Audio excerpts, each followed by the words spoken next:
নমস্কাৰ আসামিজ গুৰু ইউটিউব চেনেললৈ মই নৱদৰাই স্বাগতম জনাইছো। ইয়াৰ আগৰ ভিডিঅ'টোত আমি ডিসকাস কৰিছিলো প্ৰেজেন্ট ইনডিফিনিট বা পাষ্ট ইনডিফিনিট বা কন্টিনিউয়াস টেন্সৰ আমি কেনে ধৰণে ভয়েস চেঞ্জ কৰিব পাৰো। আমি আজি ডিসকাস কৰিম পাৰফেক্ট টেন্স বা আমি পাৰফেক্ট কন্টিনিউয়াস টেন্সৰ ভয়েস চেঞ্জ কেনে ধৰণে কৰিব পাৰো। বেসিক ৰুলখিনি একেই থাকে, জাস্ট আমি ইয়াত অলপ স্লাইটলি চেঞ্জ কৰিম। পাৰফেক্ট কন্টিনিউয়াস টেন্সত আমি হ্যাভ হ্যাজ হেডৰ পিছত বিন লিখি তাৰ পিছত আমি বিং লিখিম, বা পাৰফেক্ট টেন্সত আমি হ্যাভ হ্যাজ হেডৰ পিছত বিন লিখিম।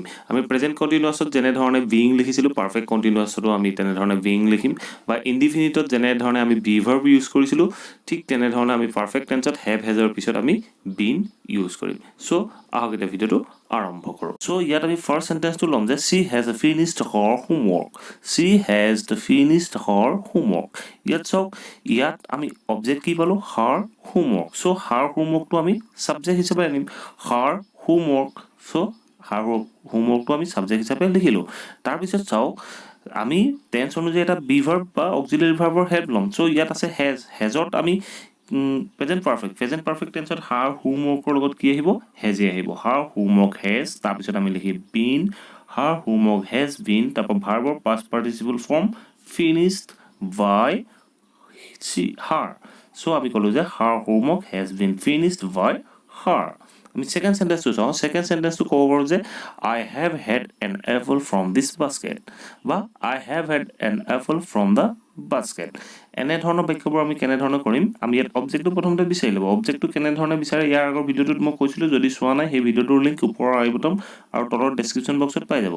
চ' এন এপলটো আমি যেতিয়া ছাবজেক্ট কৰি লিখিম, এন এপলটো আৰম্ভণিত লিখিম। এন এপলৰ লগত প্ৰেজেন্ট হেভ আছে, প্ৰেজেন্ট পাৰফেক্ট টেন্স। চ' আমি পেসিভ ভয়েসত কি লিখিম, এন এপলৰ লগত হেজ, এন এপল হেজ, তাৰপিছত আমি লিখিম been, an apple has been, তাৰপিছত আমি ভাৰ্বৰ past participle form eaten, an apple has been eaten. তাৰপিছত আপুনি এইডোখৰো লিখিব পাৰে, ফ্ৰম দ্য বাস্কেটো লিখিব পাৰে, বাই মিও লিখিব পাৰে। ফৰ এক্সাম্পল হিচাপে আমি ক'লো যে an apple has been eaten by me, এনেধৰণেও ক'ব পাৰোঁ, বা আমি ক'ব পাৰোঁ an apple has been eaten from the basket by me, an apple has been eaten from the basket by me. তাৰপৰ আমি নেক্সট সেন্টেন্সটো চাওঁ।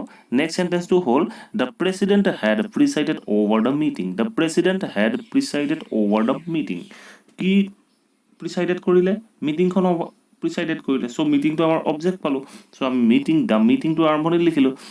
তাৰপিছত আমি এক্টিভ ভইচৰ বাক্যটোত চাওঁ হেড আছে। চ' হেড থাকিলে আমি যিকোনো নাম্বাৰৰ লগত, ছাবজেক্টৰ যিকোনো নাম্বাৰে হওক তাৰ লগত আমি হেডে ইউজ কৰোঁ। দ্য মিটিং হেড বিন, তাৰপিছত আমাৰ ভাৰ্বৰ past participle form presided over by the president. The meeting had been presided over by the president. তারপর আমি নেক্সট সেন্টেন্সটো চাওঁ। নেক্সট সেন্টেন্সটো হ'ল police had arrested the criminal from his home. Police had arrested the criminal from his home, মানে পুলিচে তাক ঘৰৰ পৰা এৰেষ্ট কৰিছিলে। চ' আমি ইয়াত অবজেক্ট কি পালোঁ, দ্য ক্ৰিমিনেল। কাক এৰেষ্ট কৰিছিলে, দ্য ক্ৰিমিনেলক। চ' আমি দ্য ক্ৰিমিনেল সাবজেক্ট হিচাপে লিখিম, দ্য ক্ৰিমিনেল, তাৰপিছত আমি লিখিম পাষ্ট পাৰফেক্ট হোৱাৰ বাবে হেড, দ্য ক্ৰিমিনেল হেড, তাৰপিছত been, the criminal had been arrested, ভাৰ্বৰ past participle form. The criminal had been arrested from his home by police. বা আমি এইটো এনেধৰণেও ক'ব পাৰোঁ, the criminal had been arrested by police from his home. আমি এনেধৰণেও ক'ব পাৰোঁ। তাৰপিছত আমি নেক্সট সেন্টেন্সটো চাওঁ। নেক্সট সেন্টেন্সটো হ'ল they have not owned the match. They have not owned the match. সিহঁতি খেলখন জিকা নাছিলে।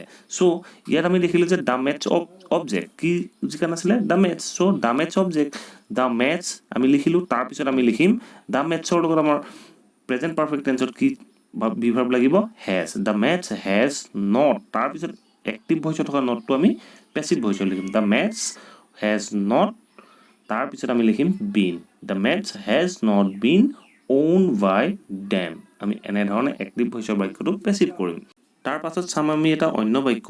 অন্য বাক্যটো হ'ল he hadn't written the answer. He hadn't written the answer. ইয়াত অবজেক্ট কি, দ্য এনচাৰ।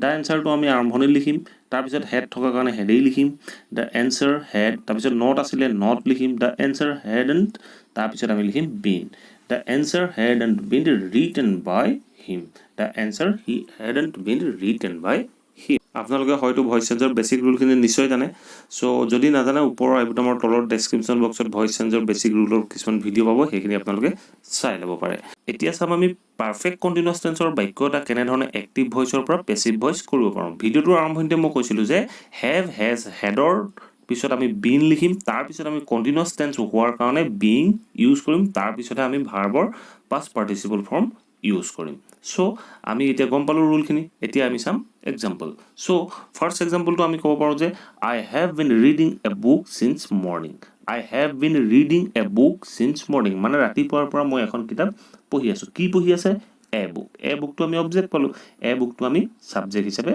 লিখিলো a bookৰ লগত প্ৰেজেন্ট পাৰফেক্ট টেন্সত কি লিখিম আমি has a book has তাৰ পিছত এক্টিভ ভইচৰ বাক্যটোত been আছিলে been লিখিম তাৰ পিছত ভাৰ্ব টু কন্টিনিউয়াছ ফৰ্ম আছিলে কন্টিনিউয়াছ ফৰ্মত থকাৰ কাৰণে আমি beingৰ ইউজ কৰিম a book has been being তাৰ পৰা ভাৰ্বৰ আমি past participle form ইউজ কৰিম a book has been being read by me since morning a book has been being read by me since morning আমি এনে ধৰণে এক্টিভ ভইচৰ বাক্যবোৰ পেসিভ ভইচ কৰিব লাগে 2 number বাক্যটো হ'ল they have been playing a cricket match for 2 hours they have been playing a cricket match for 2 hours centi 2 ঘন্টা ধৰি এখন ক্ৰিকেট ম্যাচ খেলি আছে সো অবজেক্ট কি বলো আমি এ ক্ৰিকেট ম্যাচ সো অবজেক্টটো আমি সাবজেক্ট কৰিলো এ ক্ৰিকেট ম্যাচ তাৰ পিছত প্ৰেজেন্ট পাৰফেক্ট কন্টিনিউয়াছ টেন্সৰ বাক্য হোৱাৰ কাৰণে আমি has been ইউজ কৰিম এ ক্ৰিকেট ম্যাচ has been তাৰ পিছত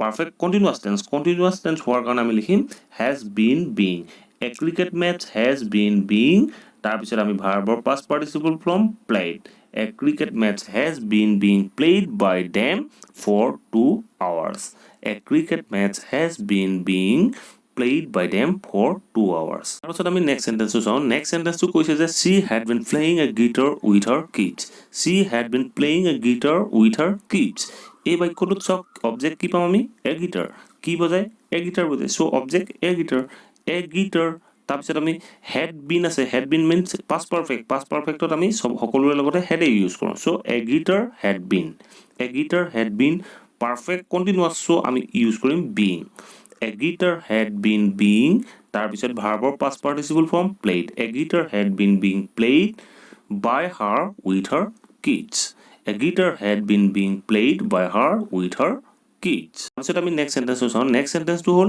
he had been hanging his shirt after came back from school he had been hanging his shirt after came back from school he স্কুলৰ পৰা অহাৰ পাছত নিজৰ কাপোৰ কানিবোৰ উলমাই বা হেং কৰি আছিলে সো এই বাক্যটোত চাওক আমি অবজেক্ট কি পাম he had been hanging his shirt কি উলমাইছিলে his shirt so his shirt টো আমি অবজেক্ট পালো অবজেক্টটো আমি সাবজেক্ট কৰি লিখিম যে তাৰ পিছত চাওক had been আছে had been past perfect হোৱাৰ কাৰণে আমি পেসিভ ভইচটো had been ইউজ কৰো সো আমি কম যে his shirt had been তাৰপা hanging continuous tense হোৱাৰ কাৰণে আমি ইউজ কৰিম being his shirt had been being তাৰ পিছত আমি hanging or past participle form hunged his shirt has been hunged after came back from school by him his shirt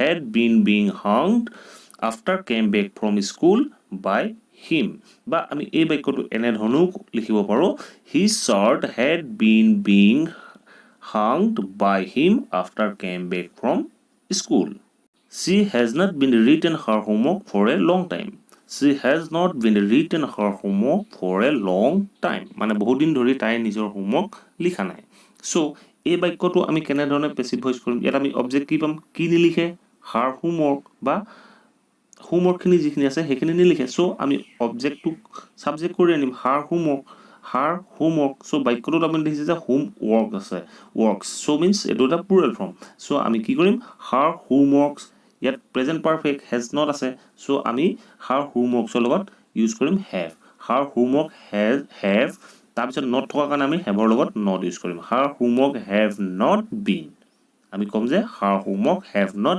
been তাৰপা কন্টিনিউয়াছৰ কাৰণে being have not been being written by her for a long time her homework have not been being written by her for a long time এনে ধৰণে আমি active ভইচৰ বাক্যবোৰ passive voice কৰিব লাগে এইখিনিয়ে আপোনাৰ perfect tense বা পাৰফেক্ট কন্টিনিউয়াছ টেন্সৰ ভয়েস চেঞ্জ কৰাৰ rule বা নিয়ম সো আশা কৰো আপোনালোকে এইখিনিৰ পৰা শিকিব পাৰিলে যে পাৰফেক্ট টেন্স বা পাৰফেক্ট কন্টিনিউয়াছ টেন্সৰ বাক্যত আমি কেনে ধৰণে এক্টিভৰ পৰা পেসিভ ভয়েস কৰিব পাৰো সো আপোনালোকে যদি ভিডিওটো ভাল পালে প্লিজ লাইক কৰিব কমেন্ট কৰিব আৰু আপোনাৰ এন্টায়াৰ ফ্ৰেন্ড সাৰ্কেলৰ মাজত এই ভিডিওটো শেয়াৰ কৰিব যাতে আপোনাৰ লগতে তেখেত সকলো ইংলিশ গ্ৰামাৰৰ যিখিনি ভয়েস চেঞ্জ সেইখিনি শিকিব পাৰে সো ফ্ৰেন্ডস যদি চেনেলটো এতিয়াও সাবস্ক্ৰাইব কৰা নাই প্লিজ সাবস্ক্ৰাইব কৰি ল'ব আৰু কাষতে থকা বেল বুটামটো দবাই অল নটিফিকেশন অন কৰি ল'ব যাতে মোৰ আপকামিং ভিডিওখিনিৰ নটিফিকেশন আপোনালোকে টাইম মতে পাই থাকে thank you for watching the